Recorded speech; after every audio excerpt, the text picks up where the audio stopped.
All right, we're going to start on our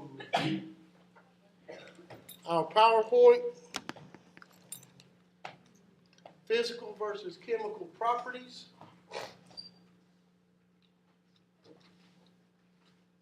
Start with a few definitions. Matter. Anything that has mass and takes up space. Mass is the amount of matter in something. Is mass the weight? No. Weight is defined by what? Gravity. If I take and transport myself to the moon, does my weight change? Yes. Does my mass change? No. No. Mass does not change. Weight changes because of gravity, but the amount of mass an object contains has nothing to do with weight. Weight comes into the effect that gravity has on the mass. Volume, the amount of space something occupies, the amount of space it takes up. Okay? Which of the following is matter?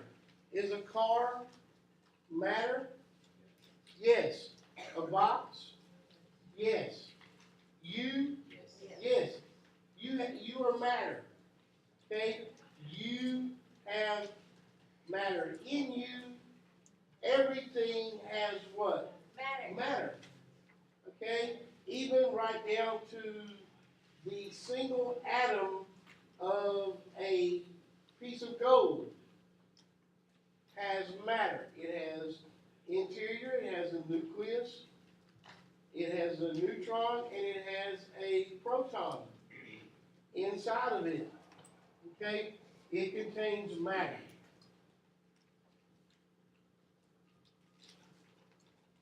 What is a property? Anybody?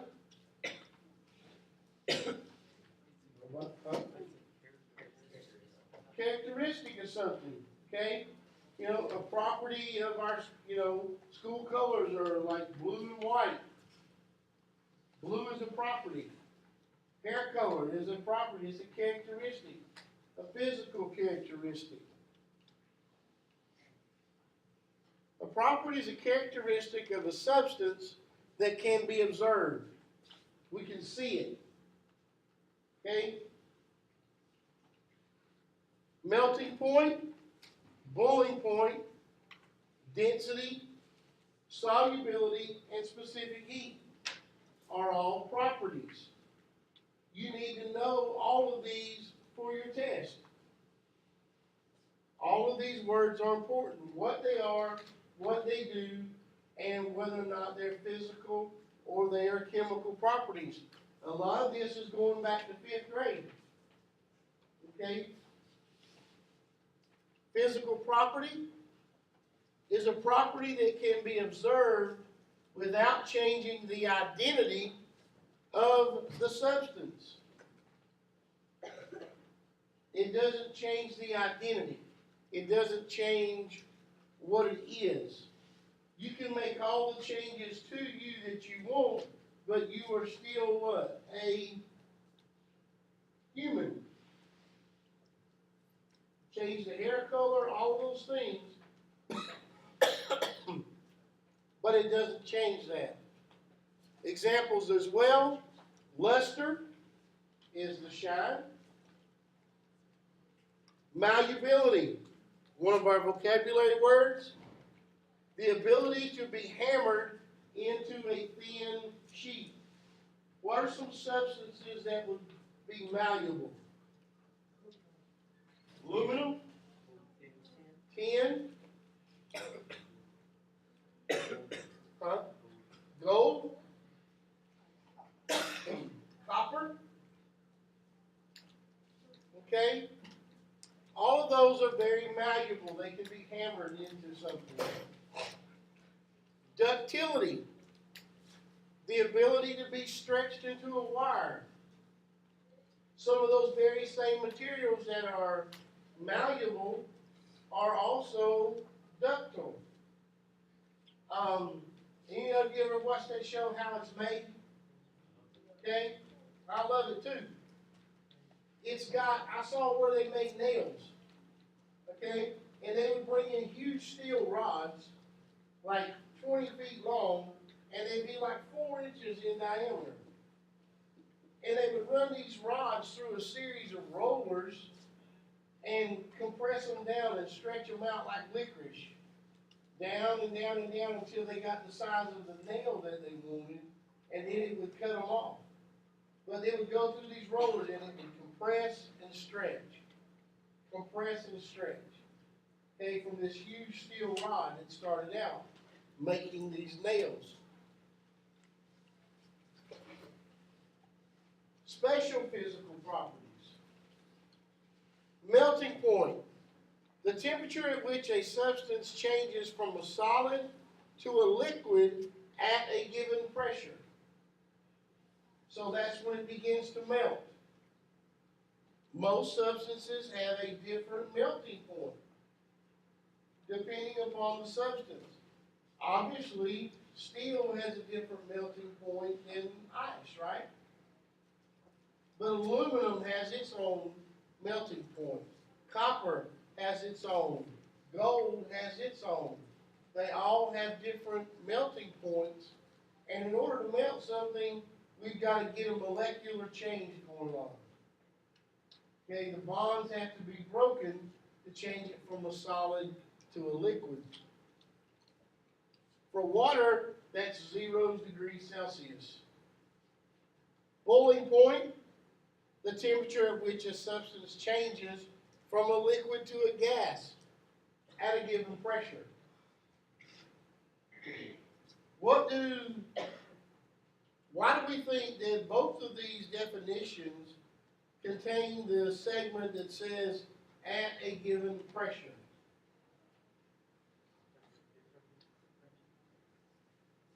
Difference because of the pressure? Why would the pressure change the boiling or melting point? When they say pressure, what kind of pressure are they talking about? Air pressure. If any of you ever get to travel to like Denver or go to Switzerland or somewhere where you're high above sea level, you'll find that when you look at things there or you cook there, you cook at different temperatures than you do here. The higher the temperature, the higher the altitude, the lower the temperature that you will cook with. The same thing holds true if you go below sea level. Pressures change. The way the air reacts to the heat changes based on the pressure. Okay? If you're below sea level, then the pressure is going to compress the air more, right? Therefore, it's going to take more energy to heat it up, to get the molecules moving, to get the atoms moving.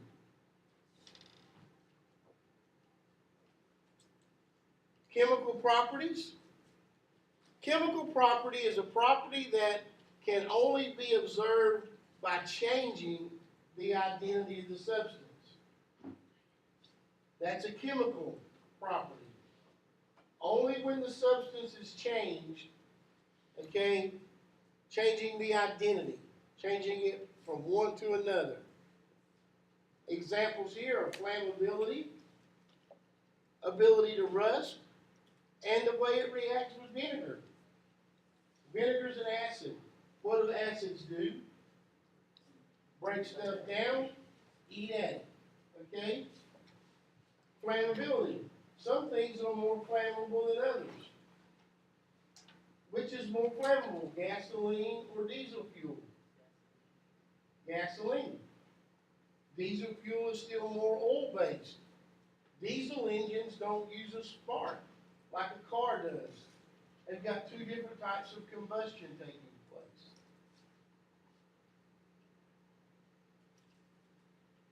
Density. Anybody know what density is?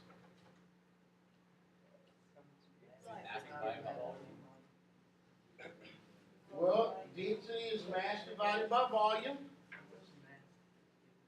How much matter is in a given something?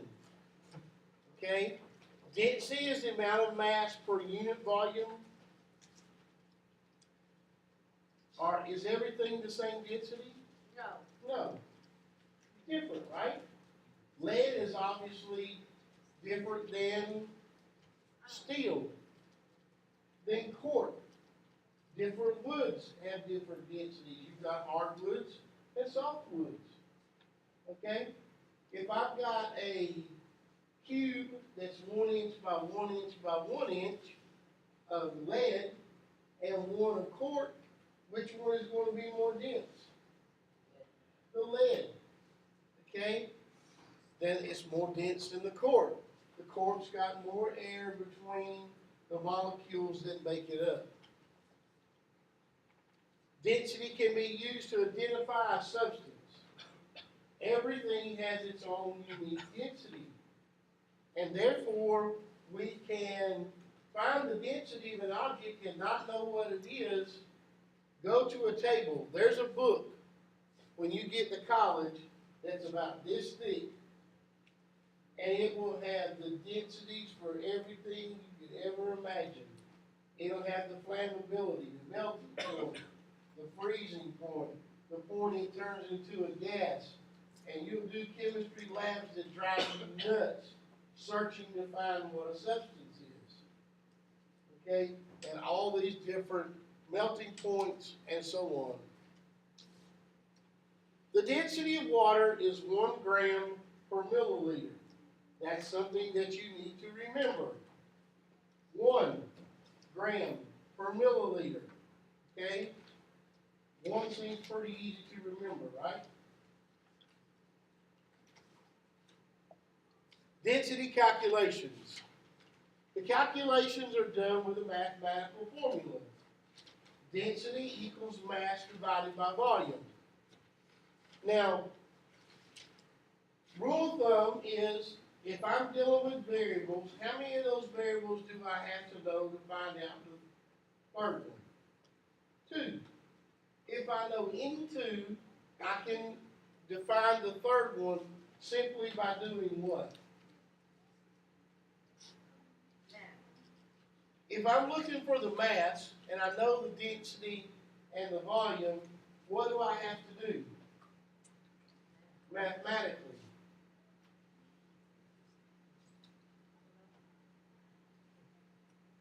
I have to isolate my what?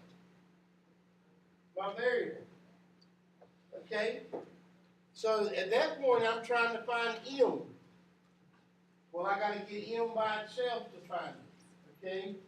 So you'll get problems to where you have to find the volume, you may have to find the mass, or you may simply get to find the density. Okay? There'll be all types of different problems. Example here. A cube has a mass of 2.8 grams and occupies a volume of 3.67 milliliters. Would this object float or sink in water?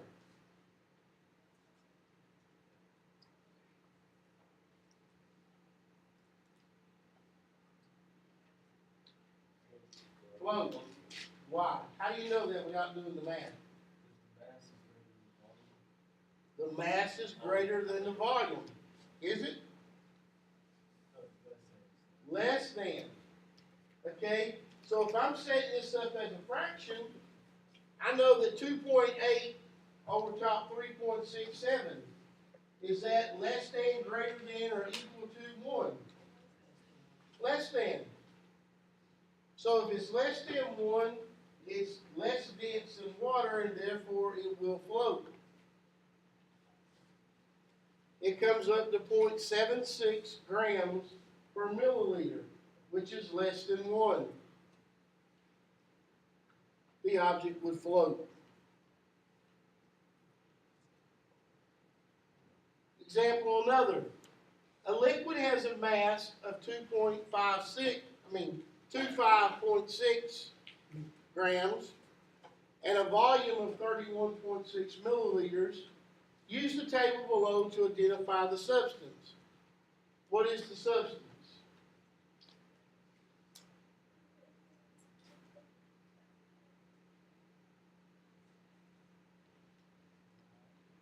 Ethanol. Why ethanol, Carson? Because it's less than 1, and that's the only option we have of being less than 1. So we take 25.6 and we divide it by 31.6, and we get 0.81 grams per milliliter, which makes it ethanol. So the ethanol would be floating where? Underneath the water or on top? On top. If you wanted to keep a campfire burning, would you add a piece of wood or a piece of iron? Piece of wood. You'd add a piece of wood because you know that wood burns and iron doesn't. Okay? Chemical properties.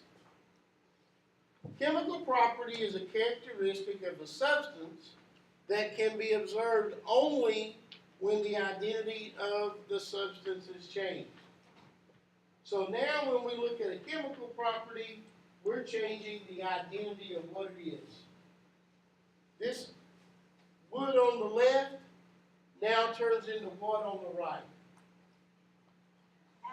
Ashes. Okay? Humpty Dumpty and all the king's, all the king's horses and all the king's men can't turn these ashes back into wood again, right? No matter whether we take super glue, crazy glue, gorilla glue, we can't turn those ashes back into wood. Would you agree? So chemically, it has changed. This wood is no longer wood. Flammability describes how well an object can burn. Wood burns well and turns into ashes.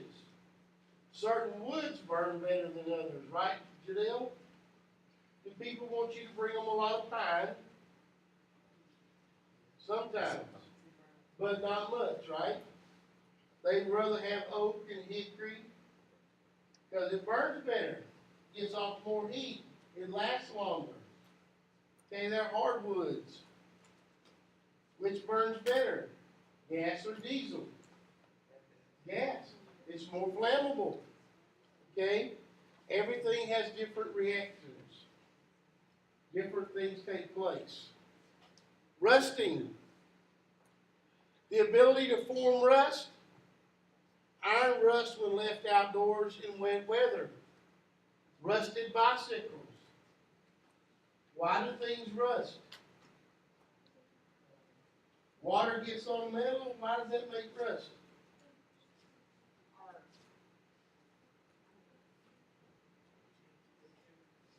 The chemicals, what happens to them? The atoms. It says something happens to the atoms. The oxygen leaves the water and bonds with the atoms in the metal and forms iron oxide. Begins to rust. Okay? It breaks it down. As it's breaking down the metal, it begins to rust. Now we can sand the rust off, but can we turn the rust back into metal? No. It's something different now. Tarnish. Dullness of color or loss of brightness. The metal silver eventually has a darker substance called tarnish that forms on its surface. You may notice a layer of tarnish on some silver spoons or jewelry. Mom probably doesn't do it much, but Grandma can probably tell you about polishing the silverware. Mom may have had to do it when she was a small child, especially if we were having a certain guest over. She'd break out the fine china and the silverware, and it would have to be polished and neat and pretty. But just sitting in a drawer, it would tarnish over time. Oxidation. The ability to react with oxygen. Copper turns a blue-green color when exposed to air. One of the most famous examples is the Statue of Liberty. Statue of Liberty, we think of it as being what color? Green.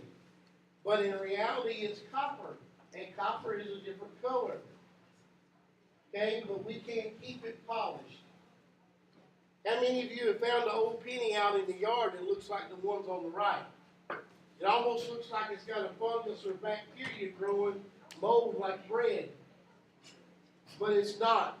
It's simply oxidizing, corrosion, deterioration or falling apart of metal. Iron corrodes easily.